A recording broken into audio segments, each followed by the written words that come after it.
Welcome, everybody, back to the Nuggets of Gold podcast and YouTube channel. So for today's episode, I'm going to be doing a little preview of this 49ers-Falcons matchup. Now, this is a huge game for the Niners. I think that in terms of the regular season, I think this is the last, must-win game. We looked at a couple other ones. I think that the Vikings game earlier this year was, and there was a couple big ones this year. But this one, I think, is the one, okay, if they win this week, they're in. It's very unlikely if they go to 8-6 that they won't win one of the next two games against either the Titans, who are really depleted, even though they have a good record, and the Texans, who are a horrendous football team, and that game is at home. If you win one of those and you win this week, you're at 9 wins. That's going to get you in. And that's probably going to get you the 6th seed because you own a bunch of tiebreakers. So looking at this game, it's a must win. Unfortunately for the 49ers, they do have a couple significant injuries. Maurice Hurst, Elijah Mitchell, Dre Greenlaw are out. Aziz is questionable. Aziz is doubtful, so probably not going to play. And then questionable guys are DJ Jones, Kwaski Tart, and Ambry Thomas. Those are huge. And I get not all these guys are superstar players. So Elijah Mitchell is the biggest name I think out there that you'll see. However, no Kwaski Tart in this matchup would be really, really scary because you're going up against Kyle Pitts. And I know Kyle Pitts hasn't put up crazy numbers this year, but he is a mismatch nightmare. And the only guy I think that I'm really comfortable with manning up on him is probably Fred.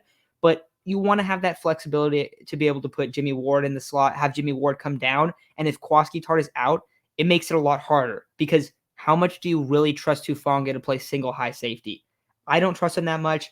I think there's a lot of 49er fans that have a lot of doubts about him being able to do that. Do we like Hufanga? Of course we like Hufanga. He's great in a specific role. But if Kwaski Tart is out, it makes it a lot harder for guys like Jimmy Ward to be as versatile as they are. And I think it puts the Niners at a big disadvantage. In terms of the run game, no Mo Hurst, no DJ Jones, and then 2 linebackers out in Dre Greenlaw and Aziz. That's huge. So they're these are pretty significant injuries. Now, Ambry Thomas if he's questionable, he doesn't play. He had a concussion last week. It's not huge because he wasn't going to start. However, you only have one guy off the bench right now in Diamador Lenore. So very, very thin in terms of depth at corner then. So I think all of these injuries are pretty significant. I do think the Niners are a little bit shorthanded in this one. Still, you have to get it done. You have to go into this game and you have to win. Defensively for the Falcons, they're not a very good team. AJ Terrell, though, monster. I mean, outside of him, there's not a bunch of Brady Jarrett's pretty good. He's getting a little bit older. Deion Jones, same situation there. They got some players, but overall as a defense, they're not too great. And this is the team that's a couple years away from contending. I think Falcons fans have a lot to be excited about. I like that this year they've hung around, but I think you're going to see Matt Ryan either retire or leave in the next couple years. I think you're going to see them go into a little bit of a rebuild. And I do think Kyle Pitts is one of those guys that is going to be a superstar in this league. However, they're a little bit of ways away. Now, they are 6-7, and they are making a playoff push, so great for them. But this is when you have to take care of business. I believe that the Falcons are 32nd in overall DVOA. So that is, you got to win this game. But we look at the matchups offensively. The Niners, you're going to have to, you have to run the ball effectively with Jeff Wilson, Deebo Samuel, JaMychal Hasty's back there too, but I don't think he'll be getting too many carries. If you can run the ball effectively and get out to a lead, that helps a ton. There's not a guy here that's going to be able to go and guard Kittle. Now, they are going to have one corner that's going to be able to either handle Ayuk or Deebo, but one of those guys should do well. I would expect that Terrell is going to be on Deebo a little bit more often. So I think this is a game similar to last week where, we're going to see Deebo on the ground a little bit, but the main receiving threat should be Kittle and they should be Ayuk. And that's how it's been lately, and it has worked out so well. We've seen the Yak Bros in full effect lately, and I think we're going to continue to see that this week. Ayuk got to take care of business. Kittle has been on another level lately. He's got to continue that as well. So super pumped about this game. I think it's going to be a really, really good one.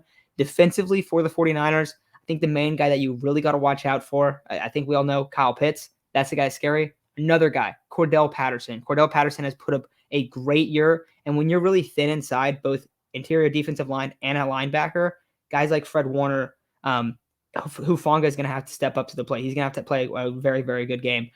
Jimmy Ward on the back end, got to be great. But it's going to be hard in a lot of spots in terms of coverage. Matt Ryan is a good quarterback. I think a lot of people think that he's just terrible now.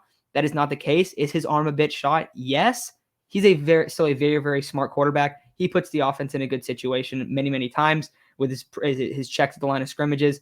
They're going to be playing a good offensive game. However, you got superstars on the defensive side of the ball. Nick Bosa, he should have a great game. Fred Warner, he should have a great game. Jimmy Ward, he should have a great game. So if these guys come out there and they flourish, and some of these holes on the Niners defense get covered up a little bit, I think that you're going to see the Niners do well enough defensively where their offense can do what it does best and suffocate the other team with their run game. And really with Deebo Samuel just being a gadget piece all over the field, it is cool that we get to see Cordell Patterson and Deebo in this game, just because I feel like those are the two guys this year that are like this like new thing in the league, where we saw it with McCaffrey, but this is kind of the reverse of that. Wide receiver / running back opposed to running back / wide receiver. But I think we're going to see a lot more guys like this in the NFL. So really cool to see guys like this. Cordell Patterson, though, he's put up a great year, just as Deebo Samuel has. So got to watch out for him breaking one loose. Defensively, though, if you play pretty sound on defense, this is a game where you should probably hold the Falcons, I'd say, under like 25 points. And if you do that, your offense should absolutely be able to put over 25 points in this game. So I think the line is 9 right now for the Niners. That is really, really high. Niners have won 4 out of their last 5, so they're really hot. But I think for my score prediction, I would probably say 27-20. I think you win by a touchdown. I think it gets a little bit close at the end. Maybe you're up 27-17 with like 5 minutes left. Falcons kick a field goal. You get the ball back. You run the clock out with Jeff Wilson, win this one, and maybe not technically clinch a playoff berth, but pretty much clinch a playoff berth in this one. So huge game this weekend, even though it doesn't feel like the Falcons are that great of a football team. This is still massive. So Niners got to come in, got to take care of business and win this game and finally have a playoff berth, because, early in the year, it didn't really feel like that. They've got hot at the right time. Got to keep riding this momentum. Got to keep getting and stacking W's. So got to keep doing that. But that's going to do it for me today. I will be back after the game with kind of a post-game recap. But thank you all for listening, and I'll be back very soon.